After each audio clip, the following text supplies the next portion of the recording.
My picture look. Yep. Yeah. Something like that. Hi, George. Hey Hello. Megan, how are you? Good. How Hey are you? Noel. And Sue also. Wow, we got a whole bunch. Christina's here. Good. All right. Need to take attendance, although it's a little premature. Yeah, I think you're the only one so far. Well, I also have a row for you and for Noel too. So Nick is going to be a problem, obviously. hmm What happened to your oh, Brian's here too. Hey Brian, when you did a Hey, quorum call, what did it look like? When you do a what?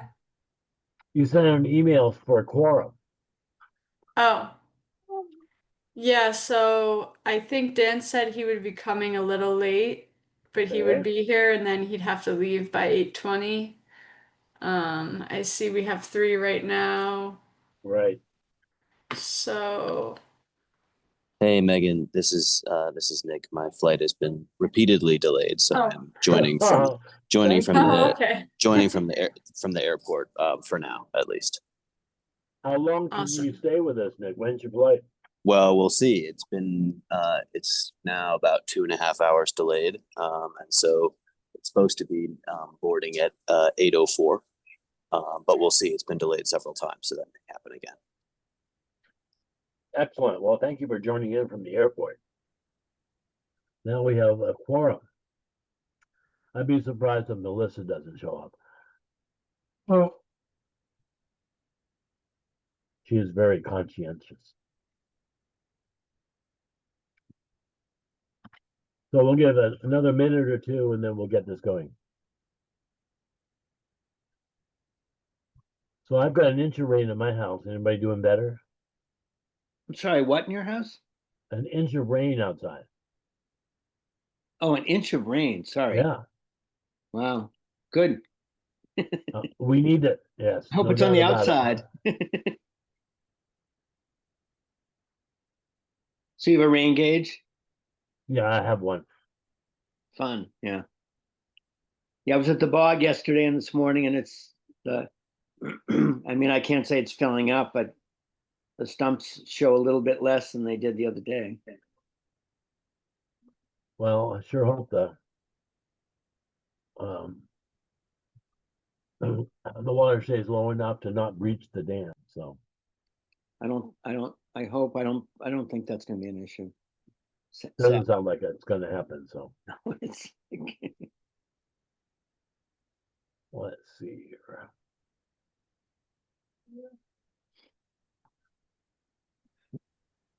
Hey, Melissa's here. Hi there. And this I, video. I told everybody you were going to show up. Oh yeah. I don't see my little patch though to turn on. No, dear, not my wife. This is a conscom member.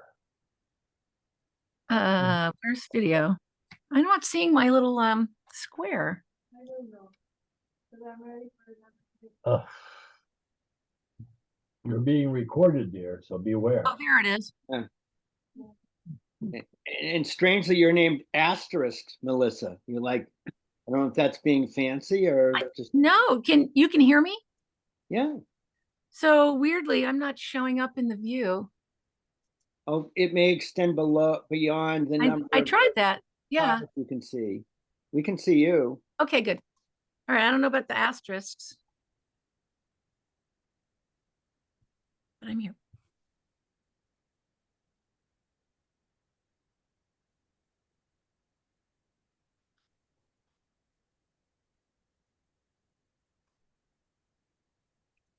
But we lost George.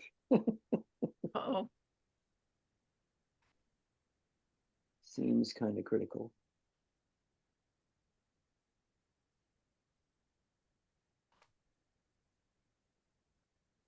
These things never seem to start on time, do they?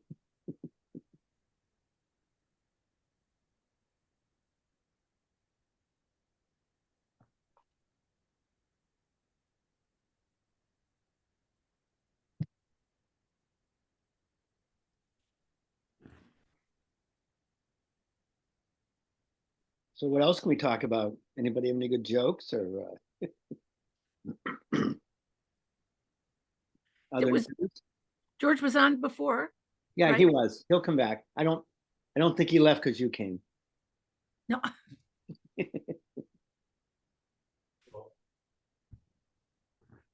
All right. Here I go. I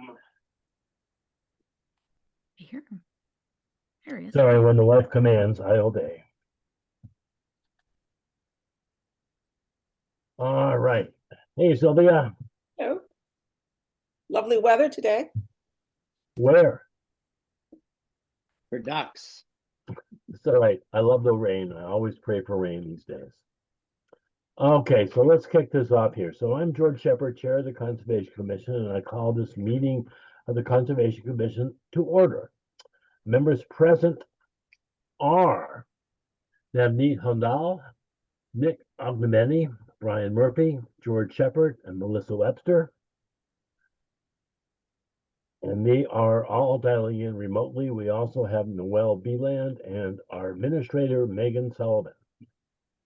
Did I miss anybody important? For this meeting, the Conservation Commission is convening by telephone or Zoom web with a conference as posted in the town's website identifying how the public may join. Please note this meeting is being recorded.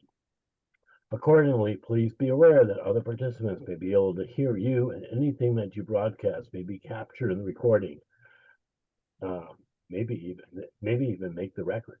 All participants shall keep their phones or microphones muted unless recognized by me. All right. Turning to the agenda. And the first item is right away. So we have a public hearing for Sunset 163 Sunset Road DEP 125-1202. So sounds like Melissa, we're going to let it continue until the next hearing. Is that correct? Not Melissa, Megan, sorry.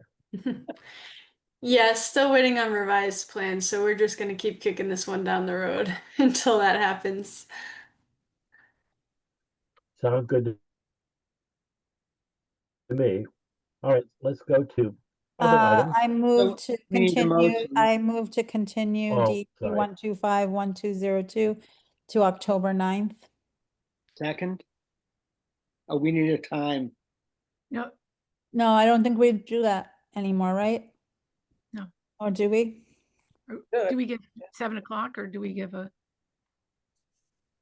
Well, 7 o'clock or thereafter, I guess, depends upon what the schedule is. So, Right. so can I just ask a question? Sure. Somebody filed an NOI.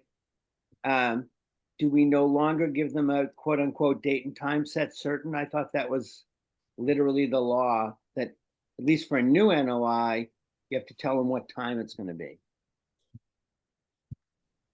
So Megan, do you think this is going to result in an NOI being submitted to the CONSCOM?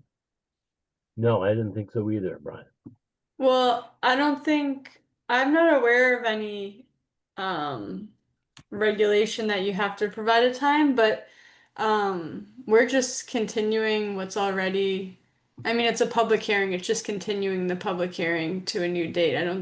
Sorry, I don't know if I understand the question. Megan, so Megan, before what we would do is we'd say continue to October 9th, and then looking at what was listed for October 9th, we'd give it sort of a tentative time that was going to fit on the Oh, agenda. I see. We But- stopped doing that. Yeah, exactly. My several understanding was that we stopped giving a time, we just said the date. So, Okay. so my question was different for a new NOI, not for 163 here.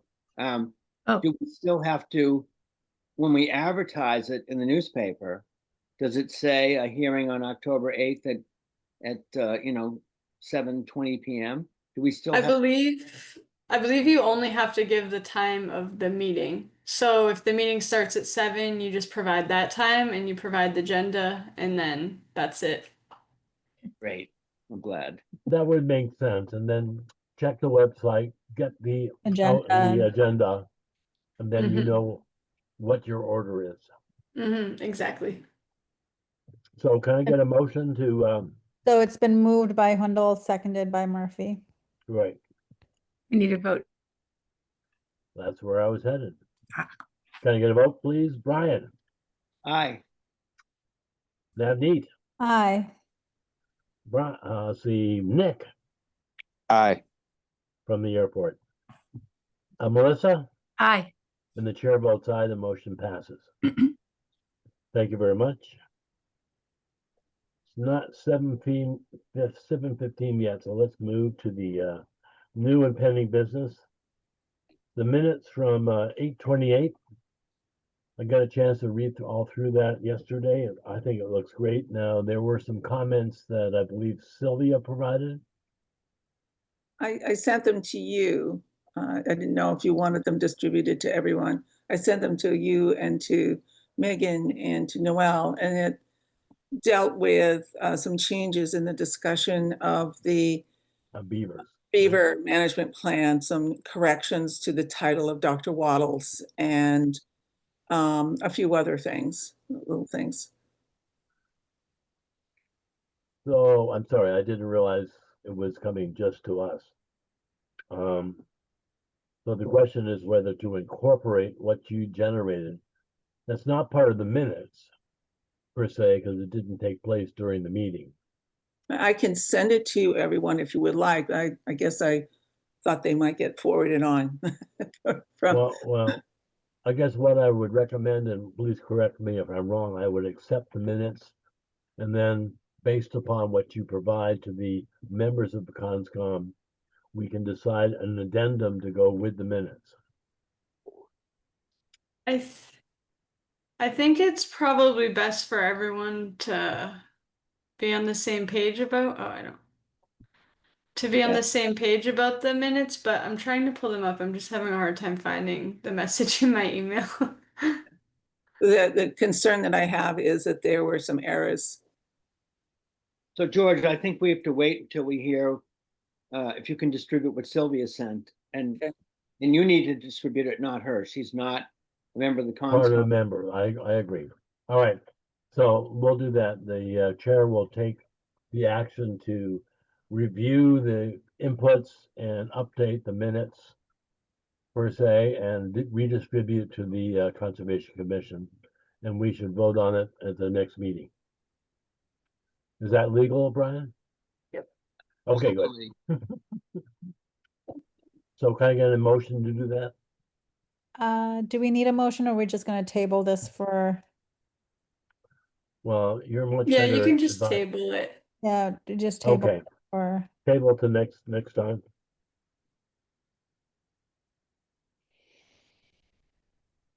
All right. We still have 2 minutes to go. Let's do a quick thing on the bills. The Carlisle Rubbish, the Weston and Sampson, WB Mason, and and those are the three items for roughly 600, 6,300 $6,300. can I ask a question? So LSC, a bill that is going to go to the LSC budget, I have to look back at how we structured things. Is that we're approving that, we're signing off on items for that budget, or does LSC do that? Well, So yeah, sorry, go ahead. Me? Can I? the Conservation Commission signs off on it ultimately. But the LSC budget is a part of the commission budget, so they're separate but kind of attached at the same time, if that makes sense. So I think, I mean, I don't want to fight over poop bags, believe me. But I think that You sure?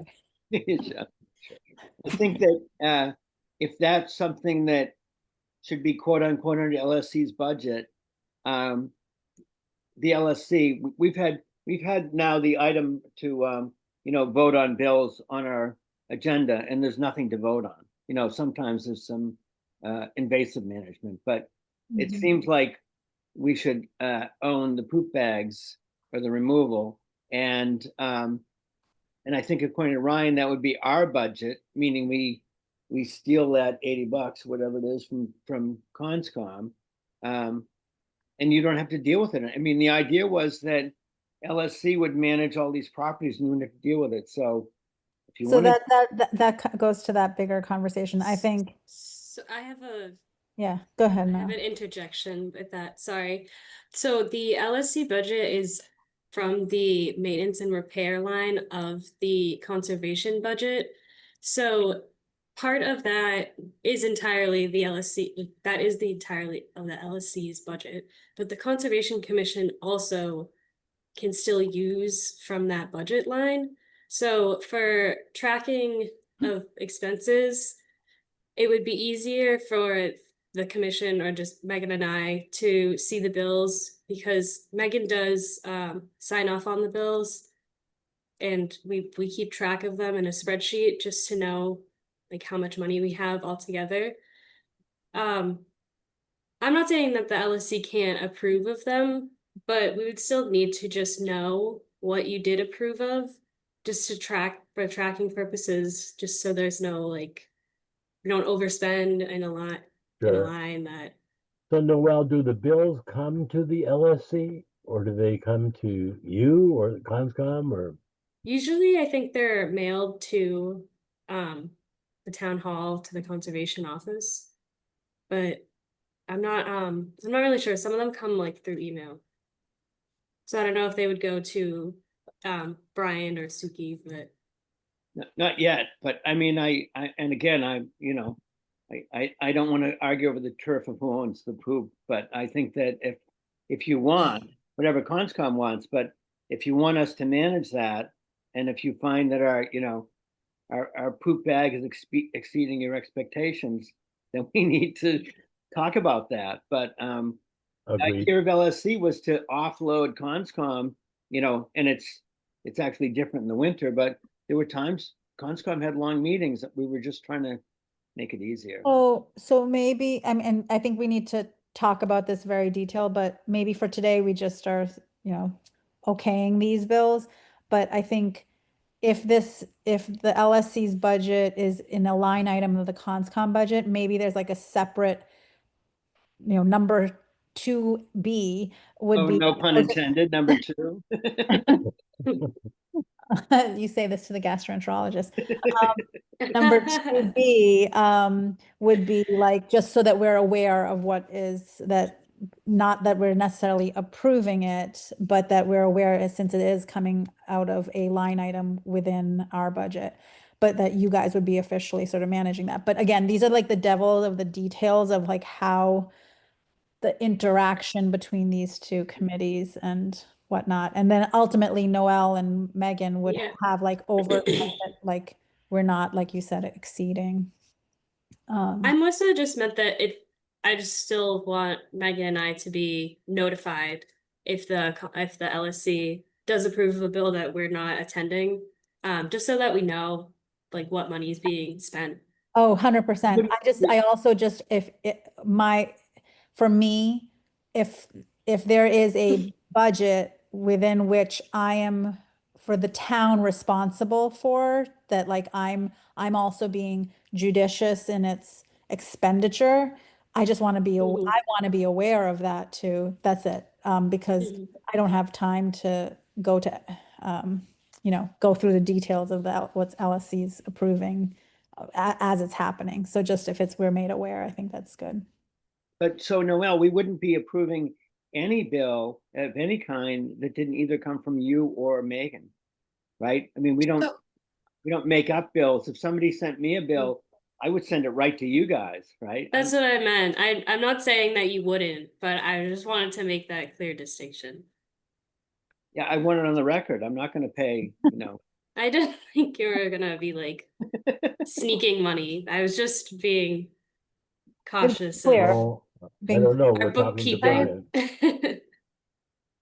I tend to personally feel like it should probably, I mean, the LSC budget itself is within the Conservation Commission budget, so the commission's overseeing it.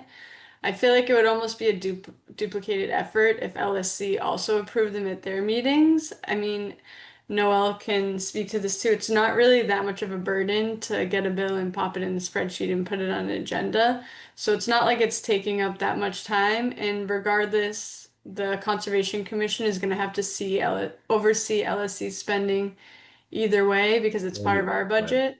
So I kind of feel like the way that it currently is probably fine, but I'm open to discussing other ideas. So my only Keep in question mind. would be, let's take the scenario of invasive removals at property XYZ. And, you know, we quote LSC have voted some of our budget towards these invasive removals. We get the bill. We obviously give the bill to you.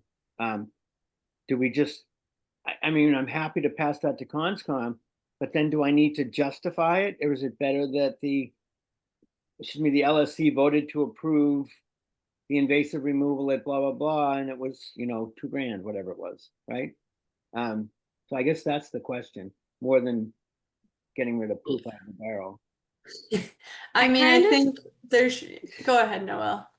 I was just gonna say, I think that should probably be something that would be listed in like a liaison report anyways, that just saying, oh, we decided that we need to do this, so Which we is- contacted this Yeah, which is person. kind of my point of like, whether it's listed as in this section under 2 subheading, right? Or it's in a liaison report that we're just made aware after the decisions are made. The decision to approve it is not coming from Conscom, but just that there is that communication.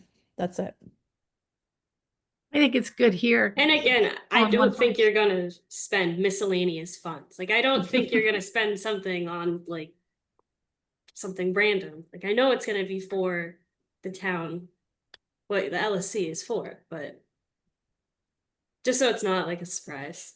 Oh, we spent $10,000. You know, like it's, I don't know what could happen. But that does raise the question of like budget approval. So if it was, I'm making it up, but if it was $10,000 to mow Toll Field, and we've approved that, and then we get a bill, like, should we be doing that, or should Conscom look at that part of supposedly the quote unquote LSC budget and say, no, you can't spend 10 grand on that because it ultimately comes out of the Conscom's funding. I mean, I would think like before when LSC wants to do work, say for mowing or invasive treatment, I think it's probably a good idea to check in. I don't know what kind of access you have to what the budget is, but of course it's always a good idea to see how much like the funds that we have in place and what's possible before voting to you know you get an RFP, you get the quote, but you want to make sure that you have the money before you vote to go through with that service. So, I guess I don't know what kind of like the resources you have that are linked to the budget, but I think it would just be good to collaborate with the commissioner, Noel and I, to make sure that that money is actually there and can be used for whatever service you want it to be used for. Okay, and I think we do that now, but Yeah. I'm not the one who deals with that. It's really Warren and Adam, thank God. And and they produced the 2026 budget, and you know, Ryan said, "Oh, you're all okay," because we're not trying to spend money that Conscom doesn't have. But Okay, that's fine then, yeah. whatever, you know, whatever works. Mhm. I don't really care. So Megan, when we put our Conscom budget together, I'm sure there's a subline for Brian to operate. Does he get to know that at the beginning of each fiscal year? I would imagine so. I haven't been here, but yeah, I think that's part of it. Yeah, And, and, well, and we that's haven't how, been here, sorry, but LSC didn't start based on the select board until January. but But Half the how, year. but how it was before is that we would see a grid of what was spent previously. Sylvia would show us a grid of like, this is how much money we needed for this line item, this line item. One of them was, maintenance of the properties. And so then we could look at what was spent and what was budgeted, and then we would request based on that. So it would require communication between LSC and Conscom that this is how much we spent last year, and we anticipate, we project the X more or X less for X, Y, and Z reason, and then we would then wrap that into our budgetary request for the next fiscal year. I think that should happen well. Pretty straightforward. I agree with you, Becky. Yeah. All right, are there any other questions now on this item? I don't think we need to make a decision at the moment. We just need to, yeah. No. Or the poop bags. Yeah. Yeah, I think you just need to vote to approve of those funds, correct? Or did that already happen? No, I'll make a motion that we approve the item, whatever it is, to hear the Two. bills. Yep, Carlisle Rubbish, Weston and Sampson, and WB Mason. I would say, and I've said in the past, I would like in advance, and I'm sorry, maybe it was in the support documents and I didn't see it, but I would like to see Weston and Sampson or Sampson and Mary's bills each time, so that we can kind of sanity check, what they're doing. So, we paid $6,000 for what? I don't know. Well, did I the believe LS they are in the Yeah. packet, but I'll double check next time. Okay, thanks. Wasn't that a warrant article? The H&H study? But I can't tell what the bill's even for. Yeah, If right, it said Weston Sampson H&H, I'd be, okay, got it. I don't think it was part of our budget so much as it was a separate warrant article. think- So it says it in the invoice in our thing. It says Phase A, Task 1 through 3. So it's referring to what Yes. they proposed to us. Mhm. And I don't remember the tasks 1 through 3, and then Phase B, Task 4 through 7. So I'm sure there's a document we can refer to look back at which of those tasks, what those tasks are. But they do break it down. Good. So it sounds like we need to share the information about what specifically is done for each item we're spending money on. And share that with Brian and the Conservation Commission. But it's there. That's what I'm saying, George. It's in the Dropbox folder. It's the invoice is there, and I'm sure if we reviewed that and we wanted to go back and look at their proposal, the contract that we signed with them, the town signed with them, Okay, tasks are outlined. I do remember going over that proposal of work. I just don't remember each individual task. I don't have that great of a memory, but I'm sure we could go back and look at that if you were interested. Yeah, and to Navneet's point, if you ever see a bill in there or any other document and you need another supporting document that Noelle and I haven't put in, you can give me a call, shoot me an email, and I'll add it into the shared drive or I'll email it to you. So we have all of those resources, so don't be scared to ask for them if you're curious. thank you, Megan. So Brian has a motion on the table. Second? Second, Neat, and we'll take a vote. While I write down. Let's see, Brian, Aye. Navneet, aye. Nick, Aye. Melissa, Aye. and George, the chairman, votes aye, motion passes. For the record, Dan Wells has joined as of Oh, has he? 7:25, maybe. Hey, Dan. Hey, good evening, everyone. All right, so moving on to the what's called tree removal applications. 508/532 South Street. I'm sorry, but we didn't do the 7:15 hearing, did we? No. Oh, I'm sorry. I thought we had, oh, yeah, sorry, I put a note down that we're gonna table that. Wrong one. All right, 7:15, order of conditions for the amendment DEP file 125-1147, 750 Herb Street, Town of Carlisle, restoration and stabilization of the Cranberry Bog Dam number 1. And Megan's sharing her screen already. Do we have anyone from the offerer? Think it's just me. All right, then Yeah, we'll leave it to you. Yes, so you are all probably much more familiar with this project than I am. But it was originally permitted by you all in January of 2024. and then amended again on April 16th, 2024.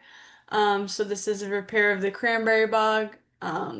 The site plans that you approved before included a few things that are now proposed to be removed from the plan. So what's being removed is the proposed emergency overflow weir, the 6 foot wide by 25 feet long boardwalk over the overflow, and the mortared cobbles in the path. I don't know. if This you is can the zoom in. OC for the phase 1 repairs, right? Yes, phase 1 repairs. Yep. And so I don't know how zoomed in you all want it. I don't know how easy it is to read.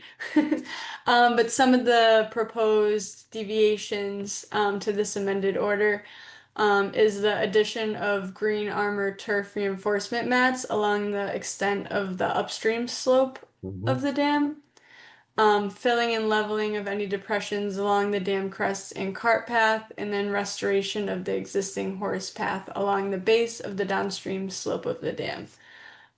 So these changes have already been approved by the Office of Dam Safety.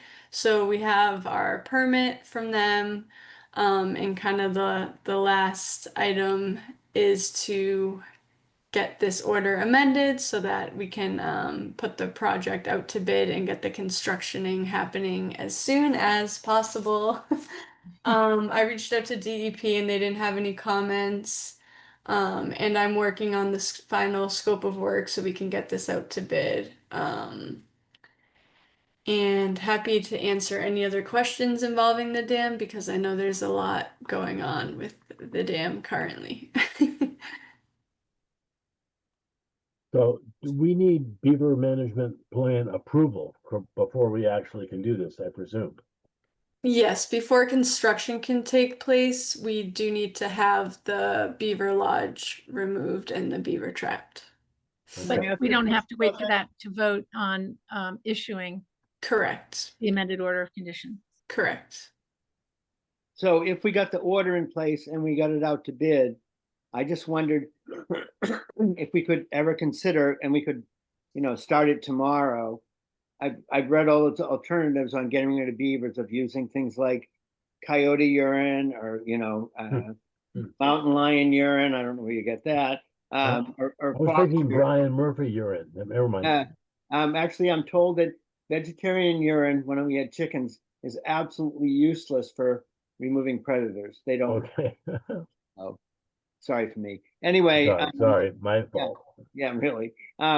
So I did wonder if we had the potential, if it didn't cost the town any money, if the Friends of the Bog or other people, or LSC people, that we've got a couple LSC people that are responsible in the bog, if they could, go pour the coyote urine for the next month while the thing goes out to bid, and LSC could also approve the setting up a trail cam to observe whether there are actually beavers in the lodge or not. I definitely think there are right now. I see fresh mud every day. So, but could we try to do something to eject them? Or is that not even legal? I don't know. So I would say it's not a bad idea to think about strategies to prevent them from building a happy home there. But I think those strategies are best used as preventative measures. I think that now they're already there, we're kind of limited. And also, this is becoming critical because of the state of the dam. So any of those, creative measures that we're trying out might have been useful before, but I think we're at the point where unfortunately it's crunch time and I don't think anyone's happy about having to deal with this beaver lodge. I'm certainly not. But at this point, it's becoming such a critical time, and we don't want the dam to fail. And so I guess on that note, I'll just mention today that I sent an email or forwarded an email to the commission because I had a dam inspector from Weston and Sampson come out yesterday morning to observe the state of the dam. And it was kind of recommended that we do something quickly. The sinkholes and different tunnels that I think we're all aware of on the dam are fine when the water is low, but if the water rises, the inspector said that we could be seeing a possible breach of the dam once that water seeps through.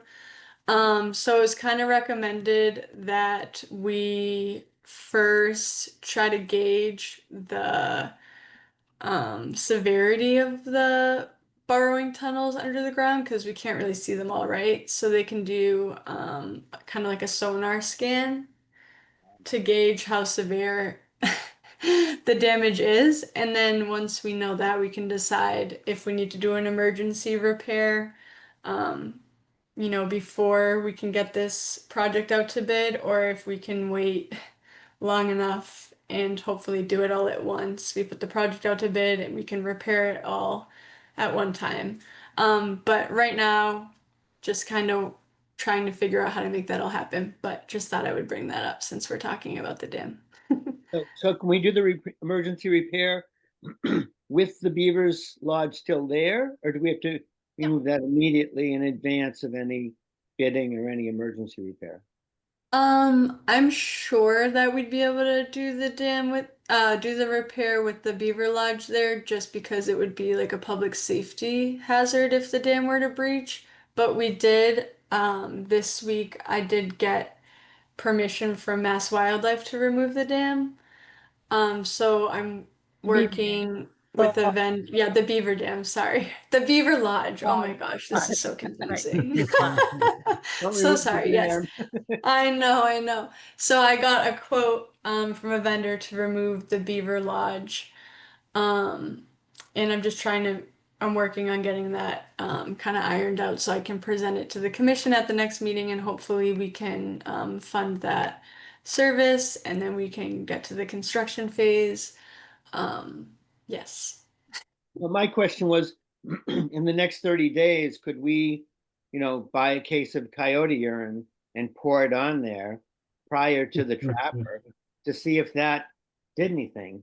It wouldn't, But- I'm not talking about delaying anything. I think we can do that. I just don't think that Yeah. that's going to be part of our order of operations since there's no rain forecasted beyond today for the next week or so, but like we don't know. And I mean, this is the exact situation that has been the issue of why taking as much time as we did, we did, Yeah. is exactly the problem. And now we're here. So I think, thank you, Megan, for finding somebody, quicker the better.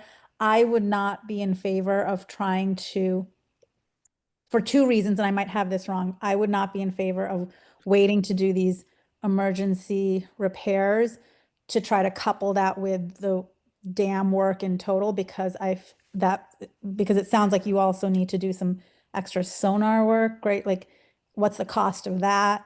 I would be, time is of the essence, and we just move forward after the beaver lodge is removed to just do these emergency repairs so that we do not have this dam fail and we have a bigger issue on our hands. Yeah. I So my agree. question was different. If tomorrow somebody went out with a gallon of coyote urine and poured it on there, is that a violation of anything? If the Friends of the Bog or I'd have to do that? look into it. I know like there's a reason why we had to go to Mass Wildlife to remove the beaver lodge, right? So they're protected. So I would think tampering of the lodge in any way wouldn't be allowed unless you have a permit, but I believe the permit for it is strict on how you do it. You have to do it humanely and it has to be approved. So I don't know specifically for that method. I'd have to look into it and do a little reading and research. But my instincts tell me that any tampering of a lodge, you would need some kind of permission because the I would think permission we so. have to remove it is, yeah, it's I think it's called aggravating wildlife. yeah. If you Well, put coyote urine on there, you're aggravating. So Mhm. I don't know. I just want to ask. So Brian, I think we need to do a little research to see whether or not anyone else has ever tried to use I did coyote that urine recently. or whatever else, and see if there's some literature that could help us make a decision. I found that, and I have to say it's pretty mixed. That this worked for these people, it didn't work for the other people. I don't, Okay, and I really think it's just one, again, like Sylvia had noted before with another one. It's one bachelor beaver. I mean, it's not a McMansion. It's like a little tent. It's not that attractive. So I don't know if Coyote or would send him running downstream or not. So I have no idea. I just want to mention it. okay. Sylvia, you have your hand up. Yes, the blood is draining out of my arm.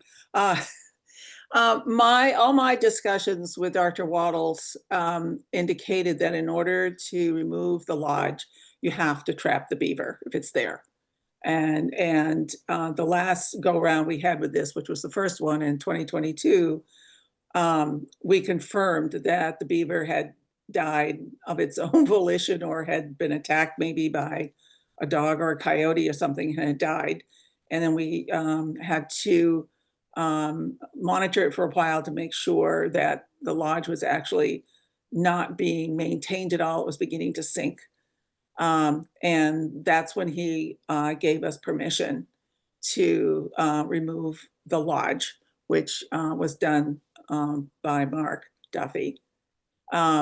When the lodge is removed, there is a hole usually behind the lodge. They don't just use the lodge itself. They embed in the embankment upstream, I mean, behind the lodge. So it's more than just the sticks that you see. So the first step really is to get the approval of the beaver management plan from Dr. Waddles, and then get the beaver Ordered away. Yeah. under contract, or find out what he's willing to do and how much it's going to cost. We don't know if there's one beaver or four, and I don't know if the costs are different. If he traps one beaver, but there's three more, so he has to provide costs for each additional beaver. I know that there are people downstream that have been dealing with beavers and may know more information on that. Suki's family has been, so I don't know how that works because we've never had to do it. So, but we got to move on. And if the beaver trapping is outside of the season, we have to get a 10-day, you have to get a 10-day permit from the Board of Health. And I believe the season starts November 1st. So it's coming up. If it's trapped in season, you don't need to go to the Board of Health. You just need to issue an emergency cert from the CONSCOM. Good information. So, this is a separate item, but I'm curious. I actually got an email from the vendor this after I just saw it, for a quote for the beaver removal and breakdown of the lodge. So I'm trying to think of if it's possible to approve it later at this meeting by the commission, or it will have to wait for the next agenda. But just throwing that out there. Emergency. Yes, I'm like, can it wait 2 weeks? So I would agree with whatever cost was involved with trapping and removing the beaver, but if we're going to redo the dam, why would we pay somebody else to remove the lodge if we know it's empty? Wouldn't that just be part of the contract to smooth out the surface and put down the geotextiles? So we don't know if it's empty, and like Sylvia said, before you move the lodge, you have to trap the beavers. So, but you need a license. You have to be a licensed professional by the state to be able to do that. I think both to remove a lodge and trap a beaver, I So believe. it's not just to kill a beaver. It's for the can't just remove the lodge. Yeah, So you have to, yeah. last time Mark Duffy removed the lodge, But there was nothing in it. I don't know. So if the beaver guy killed the beaver or woman, whatever it is, then couldn't we allow the lodge removal to be done by the contractor who's doing the emergency repair, instead of paying somebody else. Right. Yeah. So right now, and I can share this maybe after we finish up this item. But the removal of the lodge is 500 and the beaver removal is 1500.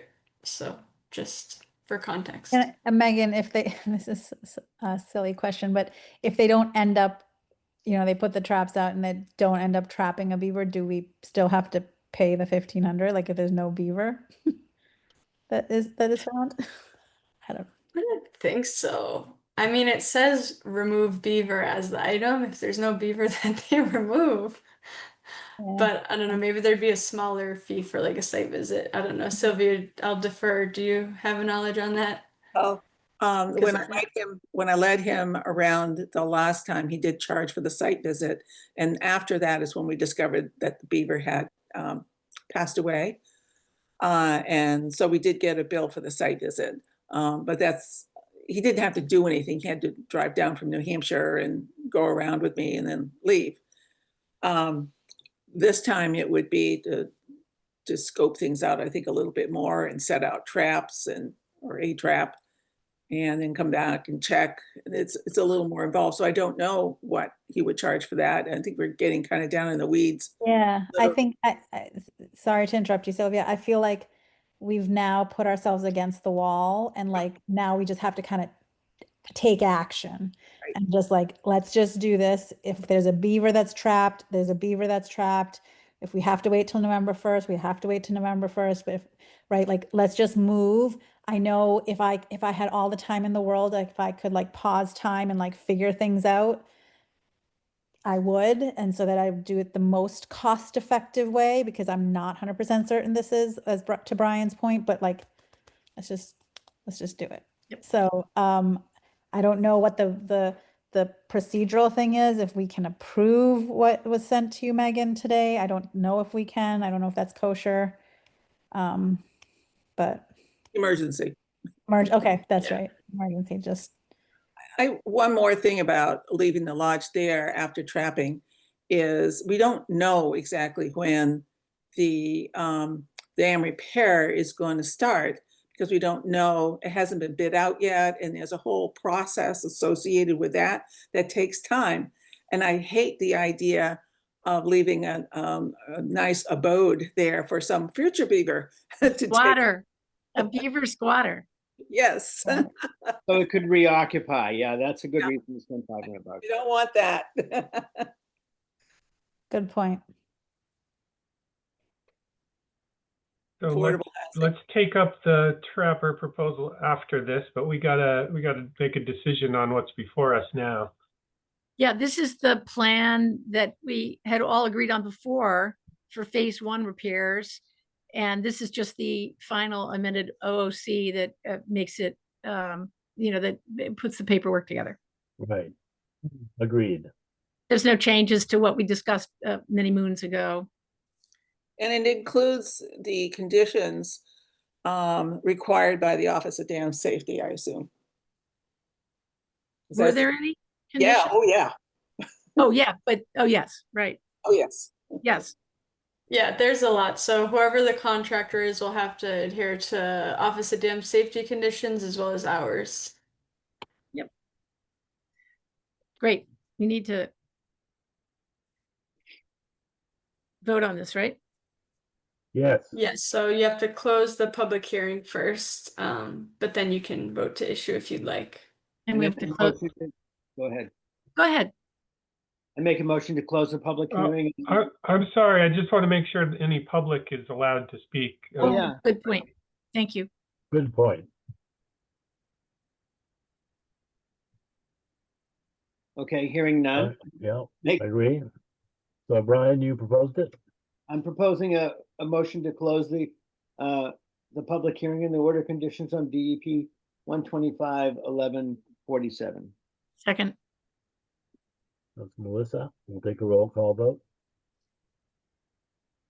So Melissa, aye. Brian, Aye. Nick, Aye. Navneet, Aye. and the chair votes aye, the motion passes. George, I'm sorry, but I see that Shane from the LSC has joined. I don't know if he was in before. He was, I think. Sorry? I I don't know. saw- I don't know if we missed him on public input. Did Um, He he was around have his hand up? earlier, so. We just asked for public input. Nobody responded, Brian. Okay, I'm just checking that he's, Yeah. Oh, his name was there when I said that. okay, sorry. Hmm. Okay, And George, you missed me. I vote aye as well. All right, sorry, I haven't checked you off of my list yet. There you are. Thank you.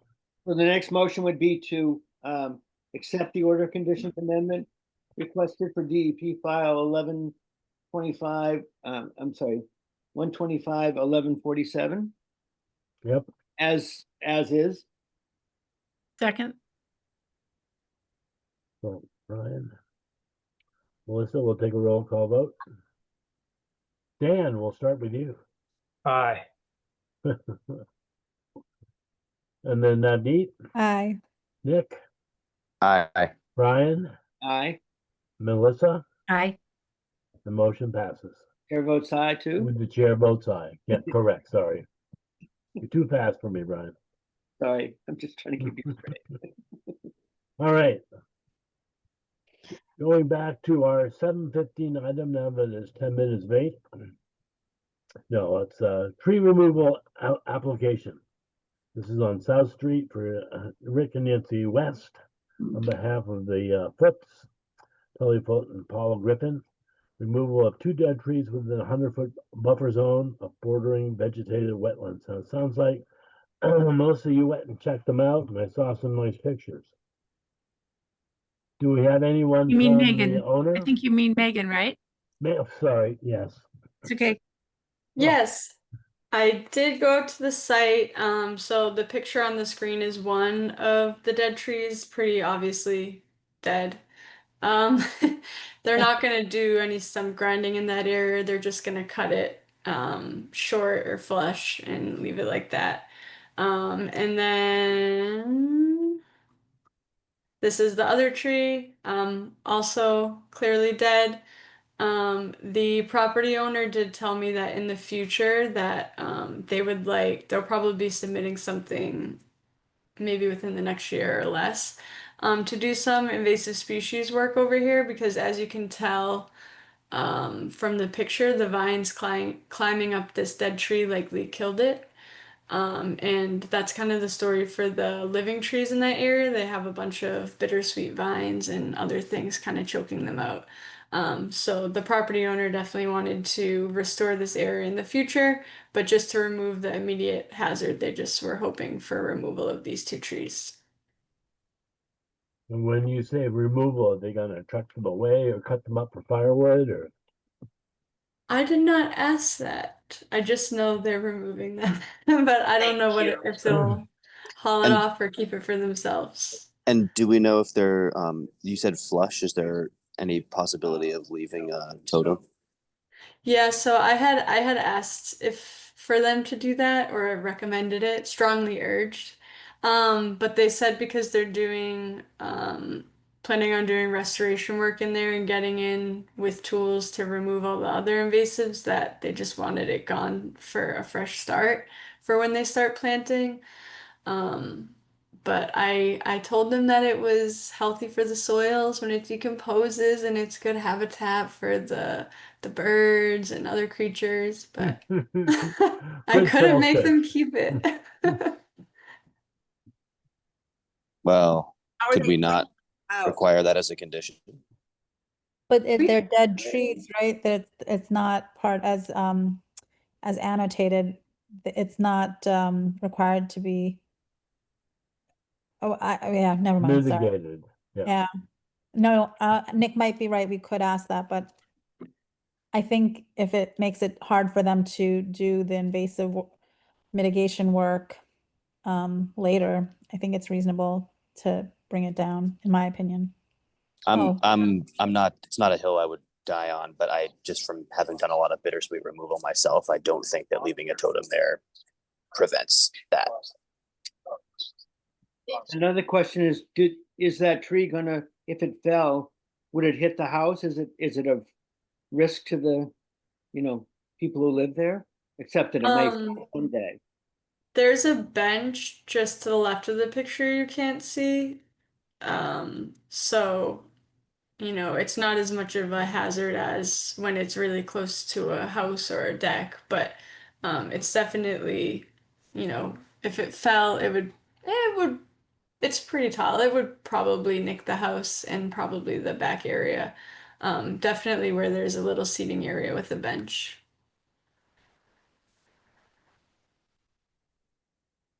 Well, personally, totems are nice, but in this particular case where they're dead and they're going to be doing future work, I'm of the mind that we let them completely remove the 2 trees. I would agree with that. Sylvia has a comment. How are they taking the trees down? There's a crane that they're going to be using. So, the reason why on this application I put 508/532 is because the area where these 2 trees are is pretty close to the property line between those 2 properties. I was able to speak to both property owners and get written approval that they're both okay with the trees being removed. But I say all that to say that the property next door on the other side of this vegetated area, there's a long driveway.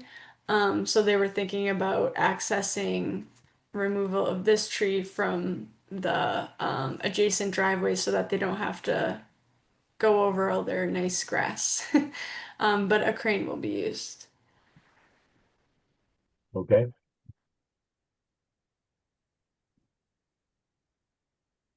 So can I get a motion to approve as defined the tree removal application?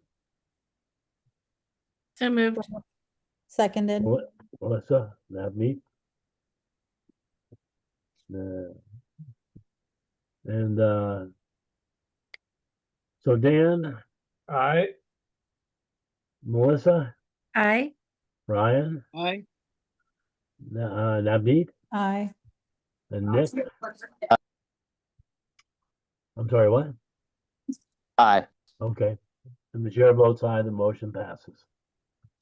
And I can put in not necessarily a condition, but a suggested or recommended leave. If you want to leave a totem there, that'd be great. And if they voluntarily comply, great, but if they don't, it's fine. So I just have one other question. We normally, if somebody removes trees, we have a planting plan to replace it. But these trees are actually dead. Right. Right. Gonna make Yeah, a so- different rule of dead trees versus, we have this tree removal policy. Are dead trees exempt from the replanting schedule of the tree removal policy? I don't care. Exactly, yeah. Yep, the tree removal policy says that dead trees, you don't have to replant. You are encouraged to, but you don't have to. Okay. Thank you. Megan, right. I support putting that note there and also paying attention to whether they do it or not. Sounds like probably Okay. not, but would be good to know. Okay. Thank you, Nick. Moving on to new and pending business. Number 3 is Land Stewardship Committee updates. What? I didn't see anything on the website. I'm sorry, it was only a discussion with Megan, and I actually missed the last full LSC meeting. But I was, oh, thank you, Megan. I was in the special meeting, so I guess we'll start with the normal meeting. We approved some land use permits. We talked about the bog and the perk tests. It's right in front of you, actually, Right, we can see it. So we have to work out some invasive removal stuff, which we haven't done yet. We thought we had, but Ryan says it needs to be resubmitted, not because it's too expensive, but to follow the rules. And again, we get into the budget thing of, where's LSC is spending Conscom's money. It's not additional money. And if there was no LSC, Conscom would probably have to spend the same money. So that's in there.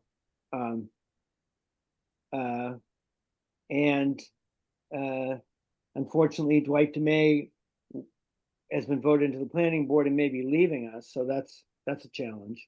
The other issue, which isn't in this meeting that you presented, is we had a meeting of what we thought was going to be the subcommittee that was an idea of Barney, and have a meeting to talk about the Woodward property and how to best deal with the issues there. The LSC had voted very narrowly, not the number of voters, but a specific task of reviewing the site license as well as the support materials. And in the meeting, which we had 6 people and we can only have 5, there was a lot of disagreement. Many people wanted a total look back of how this ever happened and why it got taken out of grazing. And that basically goes back to the Conscom. So LSC didn't have any authority until December, and it wasn't ratified by the select board until January. So this whole thing is something we actually inherited. I went back to Ryan and he said that he recommends the full LSC review it, not some subcommittee. And he also said that if we made a subcommittee, we'd have to get approval from the Conscom before we could do that. Sort of like in the old days when I was chair of the Cranbrook Working Group. LSC doesn't have the right to spawn off a subcommittee. It would take the approval of Conscom. But we'll vote on that next meeting, which is on the 14th. But I'm certainly not promoting at this point a subcommittee because it doesn't make sense. There's too many players in this, and frankly, otherwise, LSC has nothing to do for the winter. So we should be able to handle this as a group. I can't remember what else is there. Well, it really is a complex problem, Brian. I know, having worked with Judy and so on, and how this original assessment, especially for woodland, was a long drawn out process. And they came to a conclusion, and that was sort of that. And then all the hands raised and said, wait a minute, we shouldn't be doing this. So we need to understand, I think, the history and the rationale, and then the rebuttals and so on, and then see, what makes sense to do from here on out. So I think there's 2 fractions of this.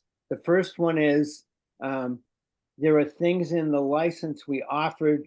We didn't offer it just to grow native. We offered it to, we advertised it, right? Okay, yeah. And it said things like dogs must be leashed on the Woodward property.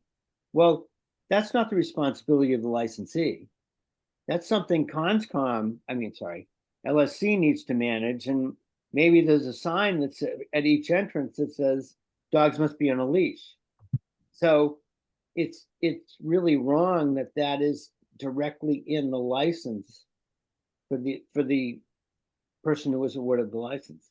And there are numerous issues like that. So we need to clean up the text. We said there could be field trips, but the abutters are concerned, are there going to be a line of buses idling on Maple Street, which is narrow? We need to specify and say they'd have to park at Foss Farm and walk, right? So it's a bunch of little details like that need to be resolved. I think that's separate from the other fraction, which is how did this happen, or how in the future do we do this? And because Alex now is on LSC, I said, we heard from abutters that said, I didn't know. and I said, maybe we need a rule that we send out certified abutter notices, green cards, to all abutters, so they know we're having a hearing on property X, Y, or Z. So I think there are some steps we can take that are, LSC, I don't know how it all formed, but I think it should follow in compliance more with conscom rules, whether it's document storage or notification of abutters, or, we start the last two meetings, we put times in so people don't have to just sit and wait. So I've only run 3 meetings, so I'm and it's been 3 months, so I'm trying to make this work better. But I'm certainly open to whatever input to make sure that it works well. Well, I applaud the thoughts you just expounded on, and it's not a trivial process, I know. And we had, for example, upcoming, we've got a Boy Scout event at Foss Farm, and I keep telling them that they need approval of the fire chief before they can have a fire on there, and I really haven't had back an answer that says we absolutely will not do that without approval of the fire chief. So there are strange things, different than NOIs and RDAs, that I have to really push to make sure people are paying attention. We had a wedding at the bog, and I had a lot of conversation back and forth with the fire chief and police chief. And then somehow the day of the wedding, somebody said they didn't know there was a wedding there. They say they called the police, and the police said they knew nothing about it, but there's nothing in the police log. So I don't know. Maybe the future is that we that anybody who has a permit for a special use permit needs to post it, on the kiosk or whatever on site. So we're trying to work out the growing pains. Well, I'm sorry about that. Well, Brian, thank you for that update and for your amazing efforts on all these. It's a lot of time, so we appreciate it. And the idea was to take this time away from Conscom, that another group, and I'm sorry, I know I'm not from here, I'm from Cohasset. I based it on Cohasset. All this stuff that is not WPA, we were trying to, remove from Conscom and handle separately, and hopefully have enough feedback. But if we don't have enough feedback, I'm happy to hear that and what to do about it. I think it, as you're saying, Brian, doing things like setting things up the way, um, kind of the way Conscom does things and communicates things is what the town is used to when it comes to decisions about land use. And the public has grown accustomed to having these items openly discussed in the Conscom meetings. And I think that that's more is not going to be bad, right? So like if you find some, I don't know if this is kosher, Sylvia, Megan, you guys could tell me, but like notifying abutters, like posting permits, like, that kind of stuff, I think will go a long way. It is a little more legwork, but it'll go a long way to bring the public on board with the decisions you guys are making, and then you've dotted your I's and crossed your T's, and now police get called. It's like, well, I communicated and here's everything. Like it prevents these discussions, shall we say. Yeah, more is better. I really Yeah. think more communication is better. Yeah, I think it's worth going maybe even above and beyond what you might think is like reasonably necessary here, given the recent, political history on this. So for example, with the Boy Scouts, they're from another town, and they said, oh, I looked on Google Maps, we can just put our canoes in, on the property. And I said, no, you can't. And not only I said, no, you can't, but I copied Farmer Duffy, because he has not just a cover crop, but a crop he wants to feed to cows on his lease. So the last thing I want is Boy Scouts running through his newly developed crop and destroying it. I told him they have to launch in Bedford at the Bedford launch. There's no, there's no option. They have to get a permit to have a fire from the fire department, and if they don't, they won't be able to spend the night. So I'm trying to make it clear and make it transparent and involve, for example, the farmers, and keep everybody in so that, I'm not against Boy Scouts, but they're gonna have to follow the rules. It's not a campground. You're doing the right thing, Brian. Yep. Thank you, It's good. except for parking at Woodward, but we won't get into that. Good. So, appreciate your update. You have a meeting on the 14th of October, you said? That's correct, and we'll decide if we want to have a subcommittee, and if we do, we'll decide what the scope is going to be, and then according to, maybe it was Ashley, I don't know if it was Ryan or Ashley, we need to go back to Conscom and have Conscom approve the subcommittee. Correct. We can't do that on our own, so Okay. it'll take some time. All right. Well, I'm going to try to join you in on the 14th and get a I'll try better to make sure we understanding. don't leave you, guys, just so it's sad but funny. My first LSC meeting, poor George sat in the waiting room on Zoom, and I never looked up at the screen, so we never let him in. That was the most boring conference I've seen in a long time. Yes. Anyway, so I don't believe we need to do anything with this particular item, so I recommend we Oh. move on to the Conservation Commission member nominations. Sylvia had raised her hand. Oh, did she? Just a quick question. When is the camping trip for the Boy Scouts? I'm going to say, and I could be wrong, but I'm pretty sure it's the 10th of October. Okay. There is a section in Carlisle that belongs to CCF that's sort of a tongue of land. I don't want to go there.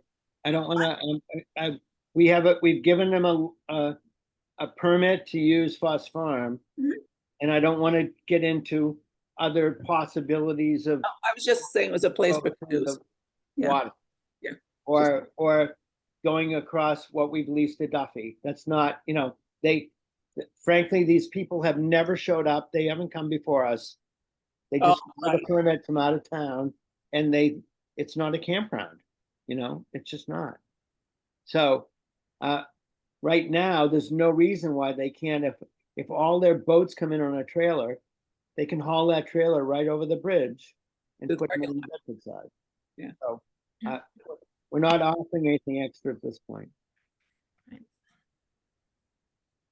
All right. I agree with you, Brian. So item number 4, member nominations. As hopefully everybody knows, we have 2 candidates. The latest is to Chris Robert. And hopefully you got a chance to read his application, which I thought was very well written. He's a relatively new person in town, only been here a couple of years, but he'd like to offer up his capabilities and energy and so on. And obviously we have a senior member who's been around an incredibly long time, has a wealth of knowledge, and between the two, we need to take a vote. Can anybody would like to make a point of information as far as these two go? Yes, I would. I agree with you that I thought Chris's application was compelling, and it's good to have new folks and folks who are excited about things like this. However, I think that Sylvia is probably, it's impossible for me to say, but if I had to bet, I would guess that she's probably the most qualified person ever to seek a spot on the Conservation Commission in its history ever. So that's that. I agree, Nick, and I think we need to groom him for a future position on the board, on the commission, rather. So on that regard, in other towns, they have associate members. We don't have that. No. But, again, Cohasset, we had 3 associate members, and if we couldn't find a quorum tonight, we'd drag in an associate, and use them for the meeting. Maybe they couldn't comment on 163 Summer Street, but they could certainly pay for the poop bags, whatever, right? You know, so maybe it's time to start thinking about having auxiliary members. And one of the advantages, I mean, I don't know this man, but you said he's been in town a few years. You know, if you attend as an associate, you get the sense of how things work, which, Right. you know, otherwise you just jump in the conscom pond and hope you can swim, unless the MACC helps you out. But, you know, so maybe there's some other alternative besides just rejecting a new applicant. Well, that's really a different issue. And that we should, you know, ask Ryan and saying, do we have the opportunity to have an associate member, and see what the fallout would be.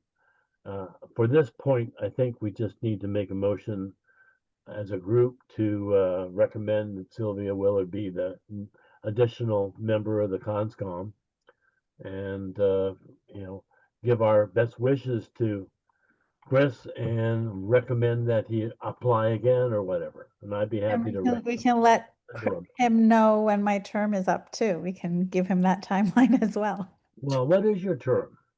I don't know, I have to look. All right, well, let me know, and I will dangle that in front of him, shall we It's say. never You going might, George, you Yeah. might also, if he's not already aware, let him know, you know, the caliber of candidate he lost out to, so as not to, you know, discourage him. It's exceptional circumstances.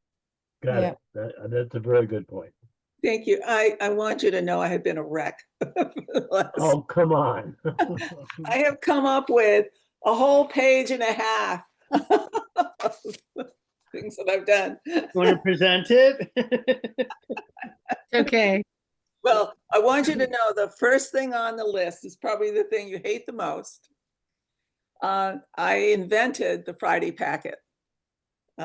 When I was on the Conservation Commission in 1999, we came to meetings not knowing anything other than the agenda. Unless we came to the town hall and looked at one of the two required copies of the notice of intent or the RDA, Oh, my goodness. read Yeah. down through them, there it was. So Carlisle didn't require 9 copies? No, that was me. The first meeting I attended was the hugest wetland violation we have ever had. It was a mega fine for that. And then the very next meeting, and I won't go any longer because there's a lot of positive stuff too. And the next meeting, the order of conditions that had been issued was appealed to DEP and the court. So at that point I said, what have I gotten into?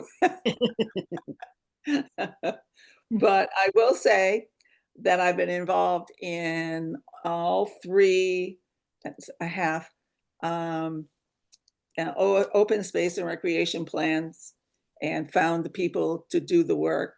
And I figured out, I was involved with the acquisition of 124 acres and 10 properties of conservation land, and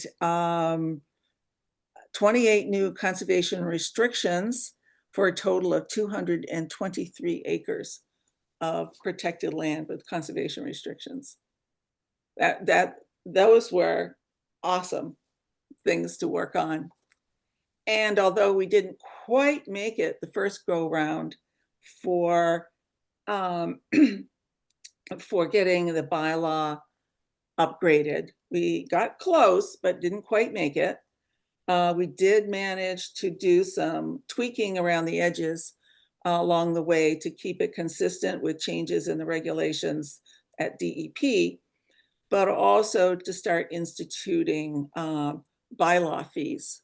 And that was important to do because the fees from DEP don't begin to cover the costs for the commission's work and the staff work for managing these filings. And so we worked out a scheme where we figured out sort of the average cost of what it would be. to take in a filing from the very beginning and review it, and go out and do site visits and contact the owners and deal with minutes and you name it. And so that's where all our bylaw fees come from. And they are supposed to be updated every 5 years, and they are due now.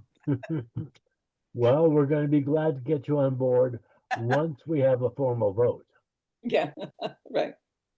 So can I get a motion to approve Sylvia Willard as the new member of the Conservation Commission? I think we have to recommend her to the select board. That's the formal vote. That's Okay. we're voting to recommend her. Right. So I would make that motion. Second, Okay. To SB. Yeah, who seconded? Nick, Nick did. Nick, thank you. Okay, sorry, I was busy writing. So we will take a roll call vote. Navneet, aye. Nick, Aye. Brian, Aye. Melissa, Aye. Dan, Aye. and the chair votes aye, the motion passes. All right. Sylvia, you moving didn't on get to vote this time, sorry. What was that? You didn't get to vote this time, sorry. No. I haven't been able to vote since last December. You'll I get have your to- chance, don't You worry. couldn't vote then either, could you? I have to, All right. George, I have to pick up my daughter, so I gotta sign off. So it looks like you guys are all set. Good night, everyone. I think Hey. we're good. I'm Aye. also, Thank you. Thanks. I'm boarding. Is that gonna be a quorum problem? What do we have left? Do we have I anything think, left, I Michael? think we're still good. We I don't think have we much still left. have four, Like- that's correct. Yeah, we don't have much left to do. All Right. right, thanks, team. A Well, very thanks important. for waiting, Nick. Safe flight, Nick. Thank All right, you. number item. It's just a drought. It's not a recommendation, it's a status report. And that we're in a significant drought. All of Middlesex County, and I can agree with that.